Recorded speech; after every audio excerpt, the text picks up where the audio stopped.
Praise lord. ఈరోజు దేవుని వాక్యము యెషయా 3:10.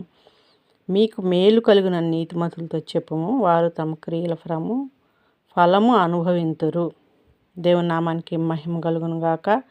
ఈరోజు దేవుడు నీతో మాట్లాడుతున్నాడు. నీకు మేలు కలుగును. ఏ విషయంలో నువ్వు ప్రయత్నం చేస్తున్నావో ఆ విషయాలన్నింటిలో దేవుడు నీకు మేలు చేస్తానని చెప్తున్నాడు. దేవుడు నీ పక్షముగా ఉన్నాడు. నువ్వు చేయు పనిని దాని ఫలభరితమంతా నువ్వే అనుభవిస్తావు. చక్కగా దేవుడి ఈ వాక్యాన్ని దీవించునుగాక. మీ హృదయాల్లో ఈ వాక్యం ఫలింపచేయునుగాక. ఆమేన్. ప్రార్థన.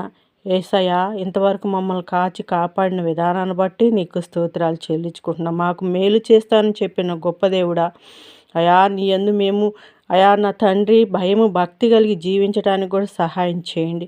నీ మేలులు అనుభవించడానికి మేము చేస్తున్న పనులన్నిటి ఫలమును మేము అనుభవించడానికి సహాయం చేయమని యేసయ్య పరిశుద్ధమైన అయితే ఎంత అడిగి వేడుకుంటున్నాం తండ్రి. ఆమేన్.